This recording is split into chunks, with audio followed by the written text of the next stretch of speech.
Good evening, ladies and gentlemen. Now that October has arrived again, it is time for us to think of something that induces terror in us all. For me, it's how much money I've spent on Alfred Hitchcock DVD and Blu-ray collections.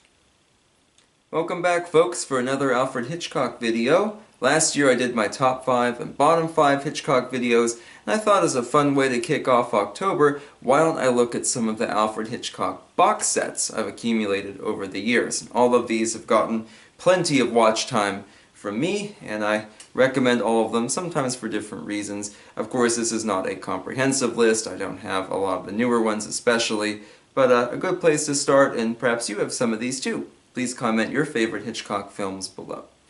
Let's start in 2004 with Alfred Hitchcock, The Signature Collection. This was part of a series done by Warner Brothers Video to showcase usually actors like James Cagney, Errol Flynn, Greta Garbo. I have box sets for all of them too, but Hitchcock was one of the few exceptions to that, and they showcased a director instead. Now Hitchcock gets a pretty generous set, as you can see there, with a total of 9 different titles.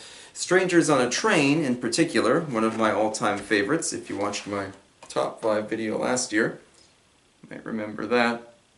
Actually gets a fancy 2-disc version. You can see there. The 2 different edits of Strangers on a Train, though, aren't very much different. They were really pushed as being 2 different versions of the same movie. Something like what Warner Brothers had done with the 1933 movie Babyface, where there was like a risque, uncensored version and there was a censored general release version, that kind of thing. It was marketed like that, but that's really not the case. The two are very, very similar. And we get a collection of maybe not immediate classics, but certainly a lot of very underrated and fun Hitchcock films. Suspicion, The Wrong Man, Foreign Correspondent, and a couple clunkers too. I Confess never did much for me. Stage Fright, not too impressed. Mr. and Mrs. Smith, his screwball comedy, really the only direct comedy Hitchcock ever directed, is in here too. Feels kind of out of place. North by Northwest is here too, and interestingly that would change hands over time and end up in other Hitchcock collections throughout the ensuing couple of decades, and even other collections in general. North by Northwest is a pretty easy film to find if you're looking for it on DVD or Blu-ray or what have you. But this was a really nice set, and I bought this when it was relatively new, when I was in high school, and I've gotten, as I said, plenty of mileage out of all these DVDs. Definitely a good place to go if you're looking for maybe not the immediate classics, but ones that you can kind of discover for yourself, ones that are more underrated that you might not have heard everything about. And as part of this series, a very good series. Some of these signature collection releases are kind of obsolete now. They've been replaced by smaller, more streamlined collections. Indeed, the concept of having a collection of plastic cases, each with just one DVD in it, is certainly by the wayside now. Way too much packaging, way too much production, that sort of thing. So a relic of its time, I think. They don't make collections like this anymore. Coming not too long after, from about 2005, Alfred Hitchcock, The Masterpiece Collection. This has been re-released to Blu-ray with completely different packaging, and also with North by Northwest included, again due to some kind of rights owner change, that kind of thing. This set is in felt, so it's soft to the touch, pretty cool. I scrimped and saved for this as a teenager, and was finally able to buy a second-hand one, and it's a really fun package too. Of course, Alfred Hitchcock's official caricature on the package. And you pull open the sidebar here, and you can see several DVD cases, as well as a booklet. I'll show you that stuff real quick here. Booklet. A good showcase of films. We have a lot of the instant classics here, like Psycho and Rear Window. Actually, here's the table of contents page for you. Don't know how well you can see it, but there you go. But this was a great set to have because you could kind of get a lot of those big classics, and a couple of sort of lesser ones like Saboteur as well. Shadow of a Doubt for you. Skip ahead a couple. Trouble with Harry, his kind of quirky dark comedy that he worked on. There's Vertigo for you. have to do Psycho. If you watch my Best of Hitchcock video last year, Psycho is my favorite Hitchcock movie. Only fair, I guess, I should flip to one of my least favorites, Topaz, which somehow made its way in here. Though I will say they do include, I think, all three of the alternate endings. Maybe only two. I can't remember for sure. Very underrated Frenzy. Not everybody likes Frenzy. It's Alfred Hitchcock's Clockwork Orange, basically. Very graphic movie. But that's a really nice little booklet. No in-depth write-ups or exposés, but certainly some good info, especially if you're just, like me at the time, were kind of building your Hitchcock collection from the ground up. Yeah, you wanted those sort of things. And then they have the cases like this. Not the best way to store discs, but certainly doable. And each movie does get its own DVD. And they slide back in. I'll show you one more here. And there is a bonus disc, and there are bonus features. Some more than others. You know, something like Psycho or Vertigo is going to have a lot. Something like Saboteur, probably not quite as much. But it's a really fun set. Again, this has been updated. I'm still using this dinosaur from almost 20 years ago, but I love it. I love the felt box. I love the artwork. And I have North by Northwest and a few other collections too, so it's certainly not like I have to buy the new one right away. So speaking of the mid-2000s, if you watched my least favorite Hitchcock video, you'll surely recognize our next set here from 2007. This is one of the public domain ones. Now I know there's some debate as to which Hitchcock films are in public domain and which ones aren't. And I know because a lot of these ones, in fact all of these ones, are his British films. I know the international copyright laws, that kind of affects all this as well. Additionally, many of his silent films have been restored. If you remember, I talked about the movie Greed on this channel.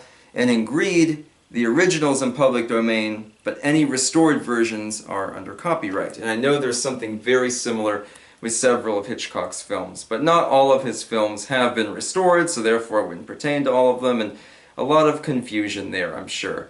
So this is just a cheapo public domain collection. I bought this in the $5 bin at Walmart back in the day. Mine's actually almost fallen apart too. I'll hold that up as best I can. But this was his British work. We have several bona fide classics in here. The Lady Vanishes, The 39 Steps, releases like that. Really, really good movies.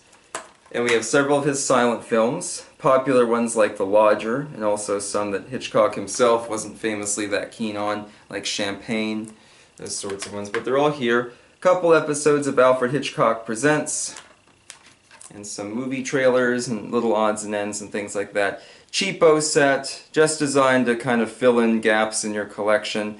Not all of his British films are here, like Waltzes from Vienna is absent, that kind of thing. At the end of the day, it's a good intro to his British work. Today, of course, there are many, many more opportunities to purchase them, but at the time in the mid-2000s, this was just something to have to, again, kind of fill in those gaps. Nothing in here is unwatchable. None of the movies are in such bad quality that you couldn't watch them, but at the same time, nowadays we're used to, fully restored versions, and a set like this probably wouldn't pass muster today. But a good thing to have, I guess. Let's actually kind of follow that up with another one from the late 2000s. And this set generated lots and lots of anger due to how it is packaged. So this is the Premiere Collection. Several Hitchcock films got re-released to these DVDs called the Premiere Collection, and they all had this kind of broken glass artwork. Someday if I do another Hitchcock video, I'll show you some of those. But this set was designed to kind of combine all of those. And so it comes in this transparent, or translucent, depending how you look at it, slipcase there, designed to look like broken glass, because apparently that was the Alfred Hitchcock motif of the late 2000s. And this transparent slipcase, it's plastic. A lot of people complained it's not sturdy enough. Mine survived mail okay, I'm sure other people's did, but some people said they opened theirs up from receiving it in the mail and this was all shattered. Like literally shattered, not the imaginary shatterings that are painted on the box. But if you open up the little binder, looks almost like a little 3-ring binder there. If you open that up, there are, actually I'll show you the intro page. There are movies included, starting with The Lodger. Again, these sort of broken glass artwork things were the individual DVD cases if you bought these movies separately. But then each one also fit into a disc holder. I took all mine out of the disc holders and put them in cases. This is one of the earliest instances I can remember of disc holders being used in place of some kind of case or some kind of little knob where you could put the discs onto them. You know, they slide down into these pouches. If you watch my video on Made in California, we talk all about those. But each one was in here, and then each movie kind of gets a section. Some of the British films, you just saw The Lodger, here's Sabotage, were included. Skip ahead and show you some other ones. Young and Innocent, very underrated one. You thought I loved Rebecca? I hated her. Very good movie, though. Here's Lifeboat. And of course, each one has a little expose and, again, some of that promotional artwork and stuff. But people were very angry about the disc holders, that they were damaging the discs, they were scuffing up the discs. And I guess at one point, sometime in the late 2000s, early 2010s, this was one of the most returned or exchanged DVD sets of its time, because people complained, oh, the plastic is cracked on mine for the slipcase, or oh, my discs are all scuffed up from these holders that they're in, and it wasn't really well received. Mine has always worked just fine. Again, maybe part of the reason is because I took my discs out of the holders they were in there, but a really cool little booklet thing there. Got some nice write-ups. Some of the movies have more special features and things than others, of course. But a very interesting little release. There you go, last page of it. Do we get the end? No, we don't get the end, but we get a little collage. And in the back. It's a cool little binder packaging. Thankfully, they hadn't quite got to the point, like with that one Laurel and Hardy set, where the pages are thicker and hollowed out and the disc slides into them. I don't like that at all. Disc holders are a risk, but they can usually work. They're not ideal, I guess you would say, but this is a quirky little set. It has some good choices in it. Something a little bit different. I can have fun with it. I don't hate it as much as some people do. For some people, this is the worst one they ever made. So, next let's talk Criterion. Next week I plan to have 10 more titles from the Criterion collection for Halloween. Last year I did a video of 10 horror movies I picked out. Figured I'd do 10 more this year, but as maybe a little teaser for that, let's talk Criterion's Hitchcock Blu-ray set. So, several Hitchcock films have been released to the Criterion collection. Indeed, The Lady Vanishes is spine number 3, so definitely pretty early on there. This was a little collection. I don't think it's the only Criterion Hitchcock collection, but this is a little bit to kind of showcase some of the movies of his that are in the series. Several of his earlier British works. Again, a definite upgrade from this release here. 39 Steps, and of course The Man Who Knew Too Much. I got this for dirt cheap because mine is damaged. You can see there's a big crack on that case. Peter Lorre there for you. And then lastly they threw in one of his 1940s films, Foreign Correspondent, which we saw earlier on this collection. Really nice stuff. The movies look amazing, especially from someone who started watching his British films on cheapo public domain releases. It's very nice to actually get proper, restored copies of his films. I know Rebecca's been released to Criterion, Notorious has been, Spellbound. I think there might be one more. But yeah, interesting stuff there. And again, I probably wouldn't have bought this new, because Criterion is never cheap, but because this was so banged up, I got it for a steal there. And although the box set doesn't actually have a spine number, Lady Vanishes is 3, 39 Steps at 56. Man Who Knew Too Much, 643, and 696 for Foreign Correspondent. Pretty cool stuff. Flip it around for you. And our last one today, from 2019, a nice Blu-ray collection of Hitchcock's silent films and one early sound film. I guess I'll take it out for you and you can get a better look at it. The Ring, The Farmer's Wife, Champagne, and The Manx Man are all silent.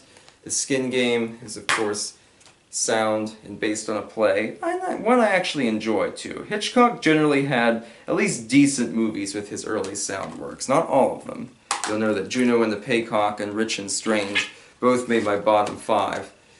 But these ones, you can at least find some enjoyment in them. They're generally not what we would consider very Hitchcockian, because more of them are melodramas and things like that than they are like horror and suspense. But I gotta say, they look amazing. Several of Hitchcock's British films were getting restorations around this time. I bought the fancy version of Jamaica Inn as well, which was its own individual release. Someday if I do individual Hitchcock releases, we'll talk about that. But this was a really nice set. It's great to hear them with professionally recorded scores and restored for the best sound and picture. I really like it. And I think we've come a long way in the 15 years or so between this guy and this one. Although Hitchcock de-aged, as you can see. Took a short drink from a certain fountain, as they say. So what are some of your favorite Hitchcock movies or Hitchcock home media releases? Please comment below. Tune in next week for 10 more tales from the Criterion Collection. Happy autumn. Thank you.